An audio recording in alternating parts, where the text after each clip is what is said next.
Hello বন্ধুরা, আমি শাশ্বতী কানাডার সাসকাটুন শহর থেকে আমার এই ছোট্ট ব্লগে তোমাদের সবাইকে ওয়েলকাম। অনুষ্ঠানটি ছিল বিজয় সম্মেলনে। অনুষ্ঠানটি আয়োজিত হয়েছিল শহরের এক হোটেলে।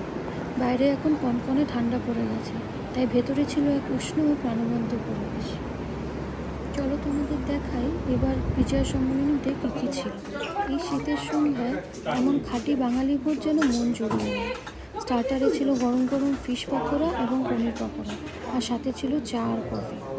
আর মেন কোর্সে ছিল মচমচে আলু ভাজা, পাঁপড়, সাথে ছিল বাঙালির প্রিয় মাটন, রুই মাছ, চিংড়ি মাছের মালাইকারি, আলু সেদ্ধ, মুগ ডাল, শুক্তো, ঘি রাইস, পাঁপড়, চাটনি আর শেষ পাতে মিষ্টি। শুধু তো পেট পুজো নয়, আবৃত্তি আর বিভিন্ন পরিবেশনার মাধ্যমে অনুষ্ঠান আরও প্রাণবন্ত হয়ে উঠেছিল। সবাই মিলে হাসি, ঠাট্টা, গল্প আর স্মৃতিচরণের মধ্যে দিয়ে একটি সুন্দর সন্ধ্যা কাটালাম। আশা করি আমার এই ছোট্ট ডায়েরিটি তোমাদের ভালো লেগেছে।